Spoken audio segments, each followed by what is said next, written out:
In an effort to spread as much positivity as I can, I want to share that recently I've been feeling especially grateful to live in a country with the opportunity to do and to become anything you want.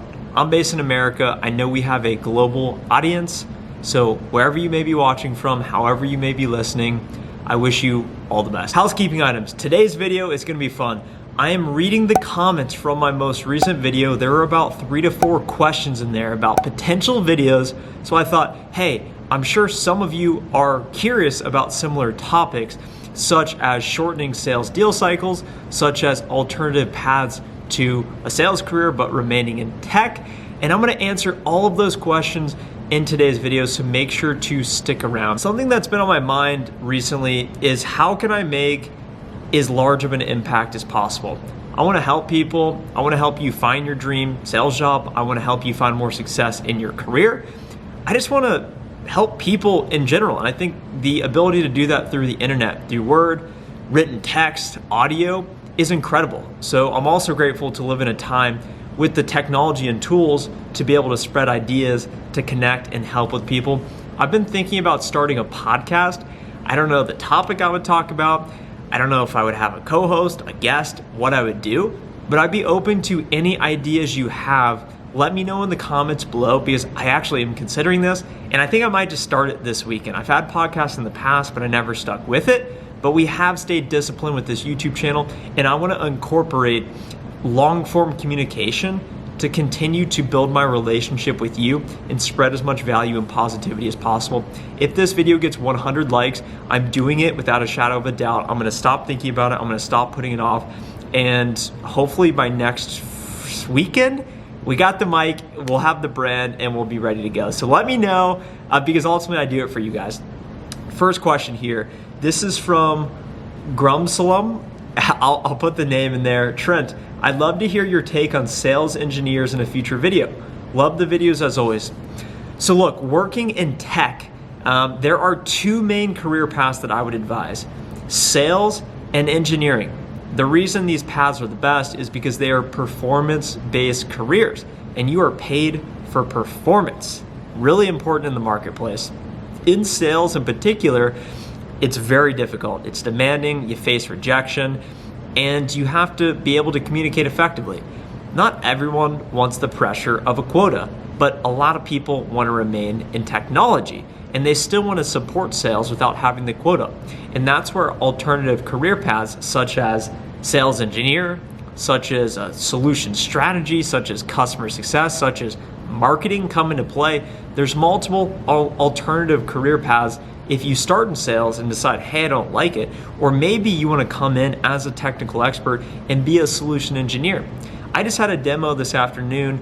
I was presenting to a large manufacturing customer, 5,200 employees globally. We were speaking with the executives.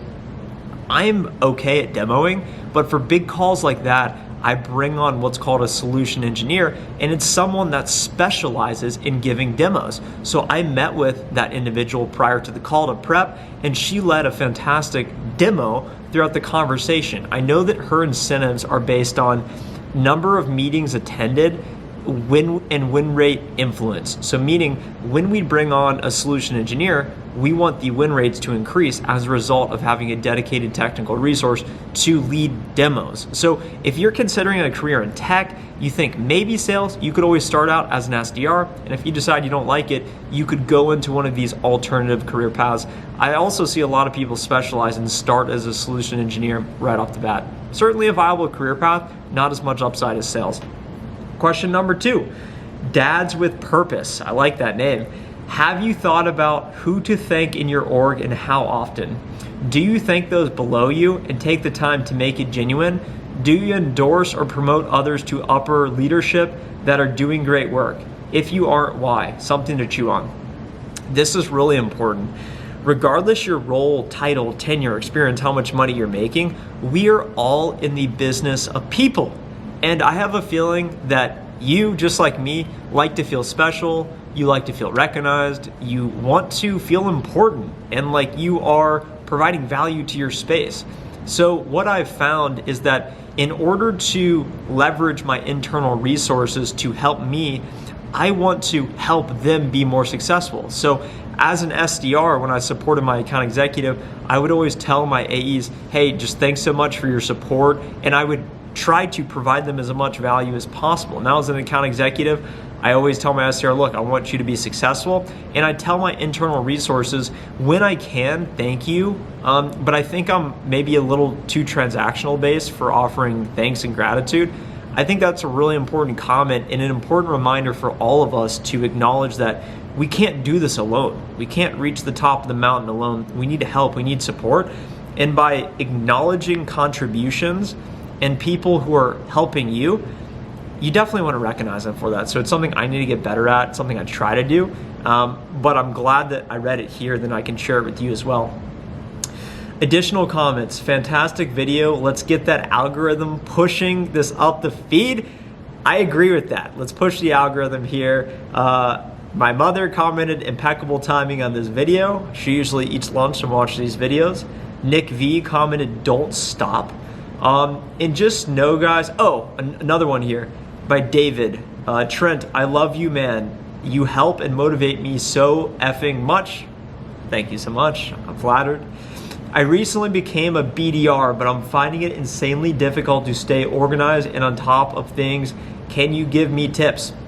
I'm sure a lot of you are facing this that are new in your tech sales careers as SDRs or BDRs. Focus on your goals, not the obstacles.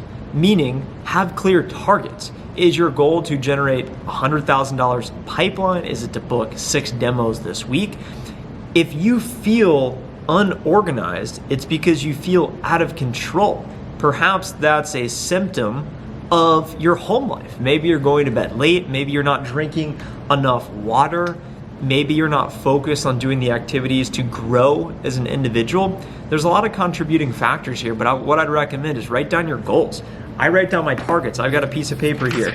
Every day, I write down my targets so that I can stay focused on my goals and not the obstacles. If you feel out of control, it's because you're focusing on the obstacles, the things that are in your way, when you should just reverse engineer and say, okay, in order to generate $200,000 in pipeline, I need to make 2,000 calls this month. Okay, let me make 100 calls today. Let me do that for the next 2 weeks. Boom, I hit my number and I feel more organized.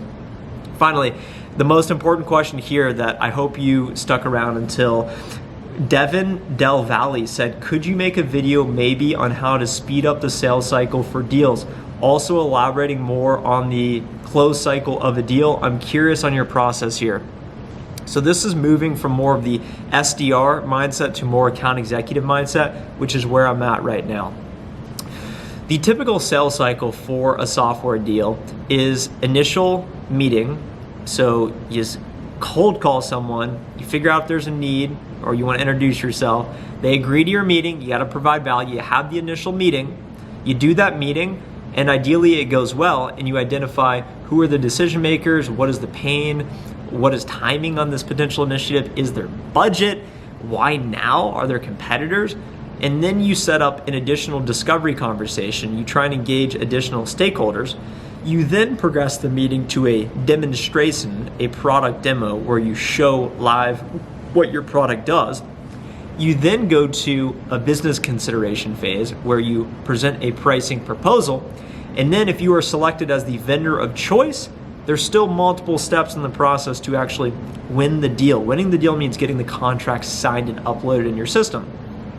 Once you are selected as vendor of choice, you then must do negotiation and you must go through vendor onboarding process, which is a whole new thing in and of itself that you don't realize is a big part of the job. It's working with procurement, IT, legal, and helping the buyer move through their buying process. Oftentimes these customers of yours don't actually know the buying process at their company, so you have to help them navigate them through it.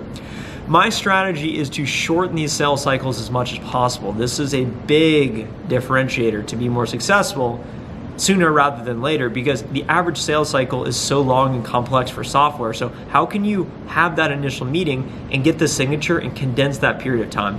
One direct strategy you can use today is after you have a meeting with a client, customer, prospect, say, this is great, always schedule the next event. I have a post note on my desk that says, always get the scheduled next event. With that, try and set that up soon. So rather than saying, what's your availability next week, say, hey, I'm available tomorrow afternoon. Does that work? And that's one strategy to quickly accelerate the deal cycles. Also, quick follow-up. Rather than waiting 24 hours to follow up immediately. Be very prompt, very proactive with providing everything they need, and they will respect it and reciprocate it. And I think that helps. So I hope you found value in today's video. If you enjoyed, hit the like button below if you haven't already. Remember, 100 likes, and we are starting a podcast. Something I've been wanting to do for a while.